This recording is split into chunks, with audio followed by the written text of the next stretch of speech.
हरिओम हरे कृष्ण। हमारी प्लेलिस्ट मानव निर्माण के आज के इस भाग में हमारा विषय है ब्रह्मचारी के लिए दिनचर्या, अर्थात एक विद्यार्थी के लिए दिनचर्या, अर्थात एक साधक के लिए दिनचर्या। अगर आप एक बेहतर दिनचर्या का निर्माण करना चाहते हैं, अनुशासन में उसे लेकर आना चाहते हैं, तो आप सुबह के समय से शुरुआत नहीं कर सकते। यद्यपि हम यहाँ पर सुबह से लेकर रात्रि में सोने तक के लिए आपकी सभी क्रियाकलापों को इस अपनी वीडियो में समाहित करेंगे, लेकिन फिर भी अगर अगले दिन के लिए आपको दिनचर्या बेहतर बनानी है तो पहले दिन से शुरुआत करनी होगी। दो काम तो जरूर करने होंगे। एक तो ये कि सुबह के नाश्ते की पहले दिन व्यवस्था होगी। उसके लिए आप मोटे वाले छोले पहले दिन आप ले लीजिएगा, 1 कप। उसको एक कटोरे में, एक गिलास में पानी में भिगो कर रख दीजिएगा और फिर उसके पश्चात एक नोटपैड उठाइएगा और अगले दिन के लिए दिनचर्या को लिखना शुरू कीजिएगा। और सबसे पहले मन में धारणा कीजिएगा कि मैं इस दिनचर्या को सही प्रकार से निभाऊंगा। परमात्मा से प्रार्थना कीजिएगा कि मुझे इस दिनचर्या को निर्वहन करने की शक्ति प्रदान करे। और वो दिनचर्या आप किस तरीके से बनाएंगे वो आप इस वीडियो को देखने के बाद आप समझ जाएंगे। जैसे ही अगले दिन आप उठेंगे तो आपका उठना होना चाहिए ठीक 4 बजे, यदि आप एक विद्यार्थी हैं या एक सामान्य व्यक्ति हैं। और अगर आप साधक हैं, ध्यान साधना आपका जीवन का उद्देश्य है, तो आप 3 बजे उठेंगे। लेकिन सामान्यतः आप 4 बजे से लेकर चलें, जो आप सब के लिए काम आएगी। सीधी सी बातें हैं, कोई क्लिष्ट बात मैं यहां पर नहीं बताऊंगा। आप इन्हें जीवन में धारण करेंगे तो आश्चर्यजनक परिवर्तनों को पाएंगे। आपकी स्वास्थ्य संबंधी बहुत सारी बीमारियां समाप्त होती हुई नजर आएंगी। और अगर आपको कोई गुप्त रोग इत्यादि लगे हुए हैं तो आधे तो आपके इस दिनचर्या से ही समाप्त हो जाने वाले हैं। बाकी के लिए हम आपकी आगे वीडियो लेकर के आएंगे, उसको आप देखते रहिएगा, समझते रहिएगा। जब आप सुबह ही 4 बजे उठें तो सबसे पहले आंख खोलते ही जैसे ही आपका अलार्म बजेगा, आप परमात्मा से कहें, मेरे मालिक मुझे शक्ति दे, मुझे सामर्थ्य दे कि मैं अपनी इस दिनचर्या को सही प्रकार से निर्वहन कर पाऊं। और मस्तिष्क में उन सारे के सारे पॉइंट्स को दोहराएं जो आपने रात्रि में लिखे थे।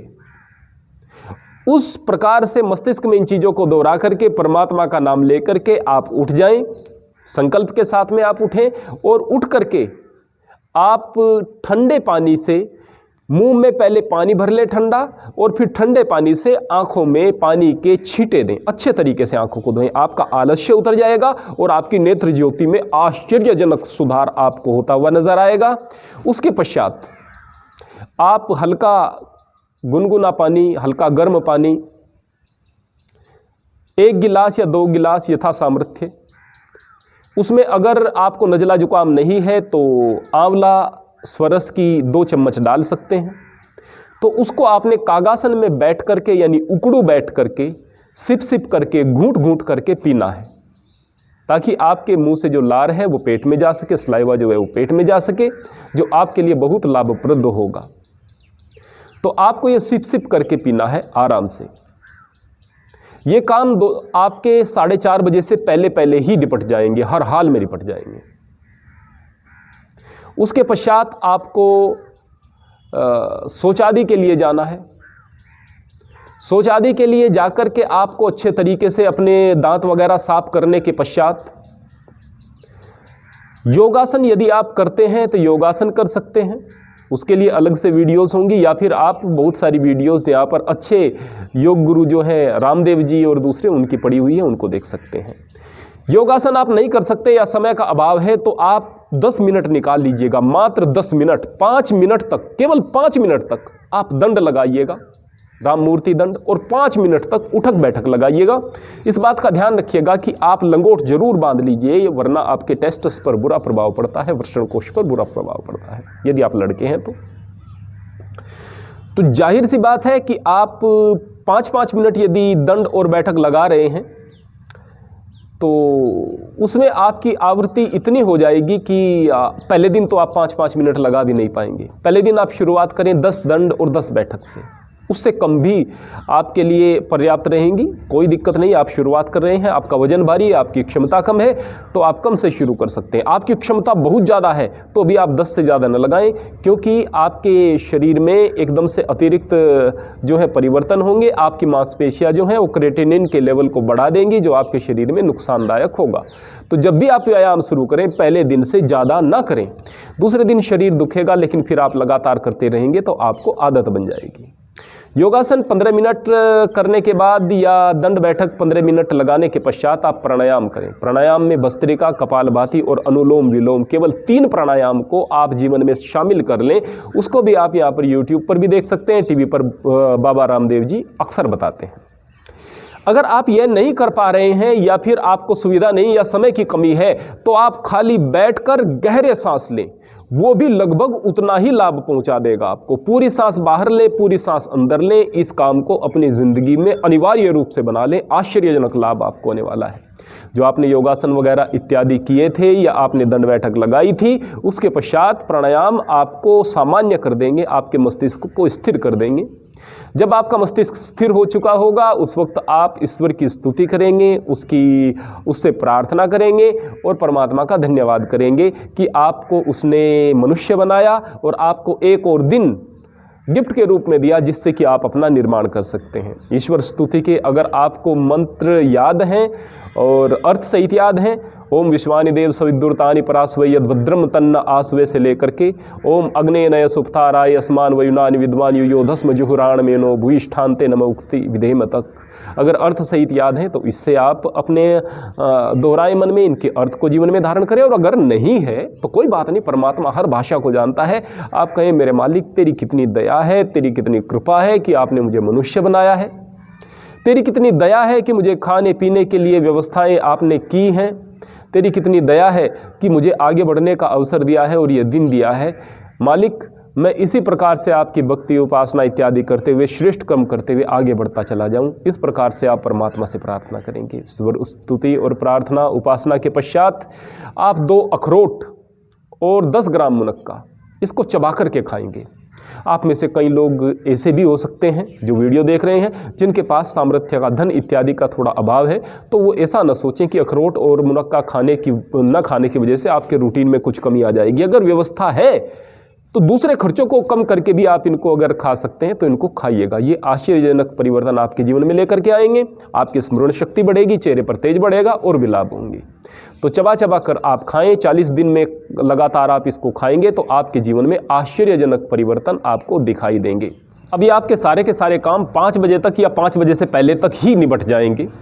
फिर आप जो रात्रि में आपने छोले भिगोए हुए थे, चने भिगोए हुए थे, उनको अच्छे तरीके से उबाल लीजिएगा, उबलने के लिए रख दीजिएगा, या फिर घर के किसी सदस्य द्वारा, आपकी माताजी या घर का कोई और सदस्य जो कि खाना वगैरह बनाता है या आपकी उस समय सहायता कर सकता है, उससे उबालने के लिए दे दीजिएगा।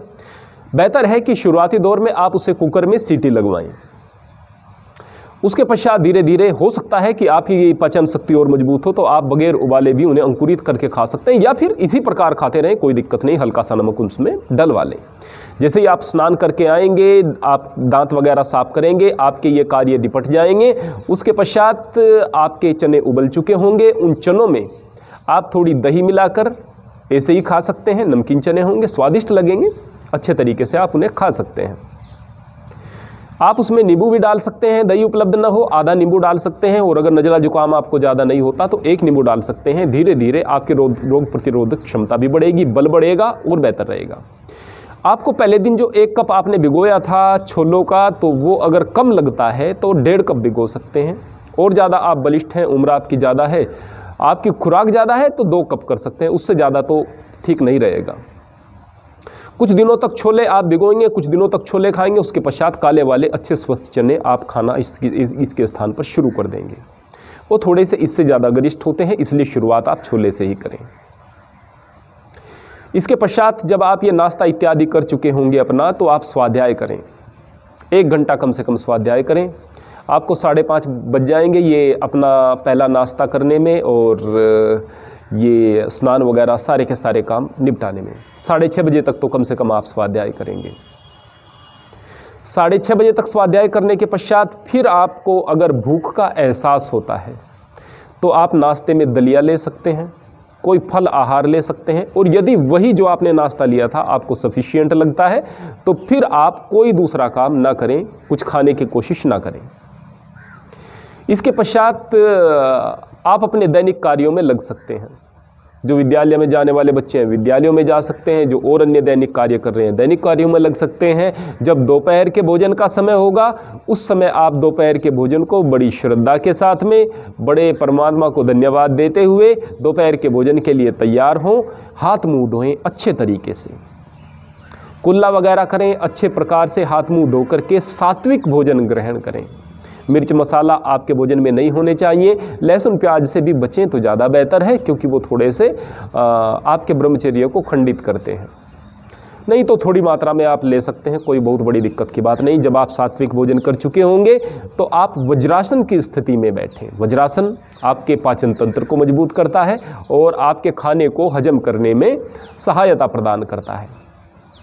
इसके पश्चात आप थोड़ा विश्राम करें, 20 मिनट 25 मिनट, इससे ज़्यादा नहीं। आपको हल्की सी झपकी लगती है तो कोई बात नहीं, हल्की सी झपकी आपके लिए अच्छी है, जिससे कि आप तरोताज़ा महसूस करेंगे। नहीं लगती है तो भी कोई बात नहीं।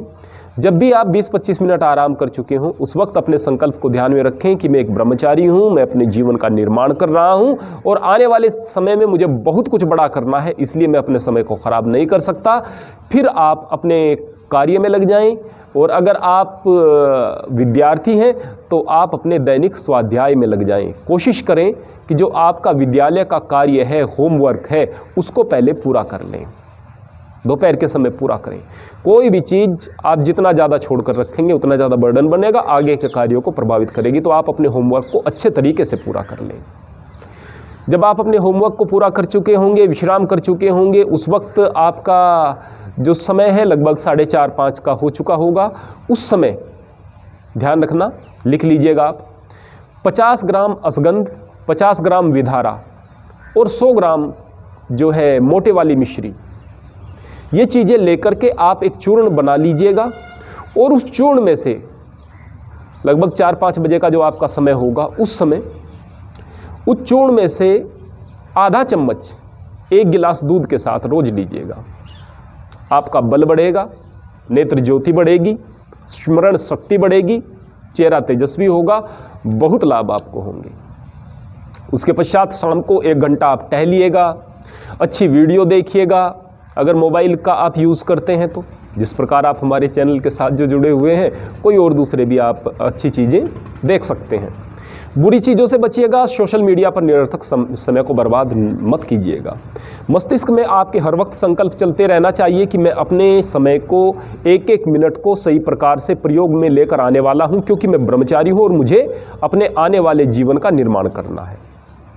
फिर उसके पश्चात शाम का भोजन आपका हर हाल में, देखो भाई साधकों, देखो ब्रह्मचारियों, देखो भाई प्यारे विद्यार्थियों, प्यारे बच्चों, ये काम हो सकता है शुरुआत में आपको कठिन लगे, पर इतना तो करना पड़ेगा। शाम का भोजन किसी भी स्थिति में 7:30 बजे से लेट नहीं होना चाहिए, हो सके तो 7 बजे से पहले आप कर लें। शाम के भोजन में क्या नहीं लेना है? सबसे पहले दूध नहीं लेना है। आयुर्वेद भी कहता है कि दूध शाम को लेना चाहिए, सेहत की दृष्टि से अच्छा भी है, नींद अच्छी आती है। लेकिन दिक्कत की बात यह है कि यह स्वप्न दोष इत्यादि में जो है काफ़ी मदद करता है, आपका ब्रह्मचर्य खंडन हो जाएगा, आपके लिए ठीक नहीं है। दूध आप दिन में पिएं, तीसरे प्रहर में पिएं, जैसे कि मैंने बताया विधारा के साथ में और अश्वगंध के साथ में, तो बहुत बेहतर। लेकिन सोते समय दूध मत लीजिएगा। और अगर आपने बंद कर दिया और इस प्रकार से सही समय पर भोजन लेना शुरू किया तो आप जितना परिवर्तन देखेंगे अपने जीवन में आप सोच नहीं सकते हैं। तो दूध नहीं लेना है, दाल नहीं लेनी है कोई भी रात्रि के समय, कढ़ी नहीं लेनी है और पकवान नहीं लेने हैं। पकवान तो दिन में भी कम लें, और जब भी आप पकवान दिन में भी लें, दोपहर के भोजन में भी लें, उस समय आप उसमें बेकिंग पाउडर जरूर मिलाएं। बगैर बेकिंग पाउडर मिला पकवान बिल्कुल नहीं खाना है। या फिर बेकिंग सोडा कुछ ही पदार्थों में डलता है, कुछ ही खाने की चीज़ों में, कुछ पकवानों में डलता है। तो दोनों चीज़ों में से एक चीज़ नहीं डली हुई है तो आप बिल्कुल पकवान ना खाएं। दोनों चीज़ों में से एक चीज़ डली हुई है तो दोपहर को पकवान ले सकते हैं। रात्रि में दूध, दाल, कढ़ी और पकवान ये चीज़ें बिल्कुल नहीं लेनी है। और ब्रह्मचारी के लिए त्याज्य है पूरे तरीके से चाय, कॉफ़ी और कोल्ड ड्रिंक्स, ये तो किसी भी समय नहीं लेनी है। शाम का भोजन करने के पश्चात आपको टहलना है, कम से कम 1000 कदम आपको चलने हैं। अच्छे तरीके से टहलना है, एकदम से लेटना नहीं है, एकदम से बैठना नहीं है, टहलना है। कोई व्यायाम नहीं, कोई कुछ नहीं, बस टहलना है। शाम के भोजन के पश्चात आप टहलें जरूर, और टहलने के पश्चात आप अपना स्वाध्याय कर सकते हैं। होमवर्क अगर शेष बचा हुआ है तो होमवर्क कर सकते हैं। जब ये सारे काम निपट चुके होंगे, सोने से कुछ समय पहले आप परमात्मा के ध्यान में बैठें, मालिक को धन्यवाद दें कि वह आपको आपके संकल्प को पूरा करने की शक्ति दे रहा है। अपनी दिन भर की गलतियों को देखें, ऐसा हो ही नहीं सकता कि आपने कुछ गलतियां ना की हो। दिन भर की गलतियों को चेक करें, क्या क्या गलतियां मुझसे हुई हैं। उन गलतियों को कल की दिनचर्या में शामिल नहीं करूंगा, ऐसा संकल्प बनाएं, और फिर अगले दिन की दिनचर्या को निर्धारित कर दें।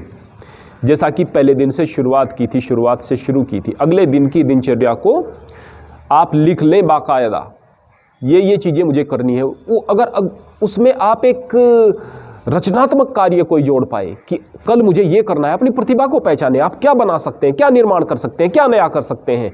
और अगर आपकी प्रतिभा कोई है तो उसको भी पंख मिल जाएंगे, उसमें भी शार्पनेस आ जाएगी। तो आप उस प्रतिभा के अनुसार एक रचनात्मक कार्य अगले दिन के लिए जोड़ दें और उस रचनात्मक कार्य का संकल्प लेकर भी उठें। तो इस प्रकार से अगले दिन के लिए आपकी चर्या हो गई। रात्रि में वर्तमान जो समय चल रहा है, इसमें 9 बजे तक आपको सो जाना चाहिए यदि आप ब्रह्मचारी हैं तो। और जब गर्मियों का मौसम आता है तो थोड़ा 1-1.5 घंटा आप लेट भी हो जाएं, हो भी सकते हैं मौसम के अनुसार, तो वो विषय अलग है। तो ब्रह्मचारी के लिए 5 से 6 घंटे नींद पर्याप्त होती है। अगर आपकी 6 घंटे नींद पूरी नहीं हो रही है मसलन किसी कारण, जैसे गर्मियों का मौसम होता है, तो उसमें आप दिन में थोड़ा सा सो सकते हैं। इस प्रकार से आप अपनी दिनचर्या को यदि निर्धारित करेंगे तो आपके लिए वास्तव में यह अमृतमयी साबित होगी। आप लोग बहुत सारी बीमारियों से बचेंगे, आप लोग श्रेष्ठ संकल्प वाले बनेंगे, व्यसनों से बचेंगे, अपने जीवन को बेहतर बनाएंगे, अपने परिवार के माहौल को बेहतर बनाएंगे। और फिर आगे आप जब भी माता पिता बनेंगे तो आपके संतान आपकी चर्या को देखते हुए उससे प्रभावित होगी, घर का एक माहौल बन जाएगा।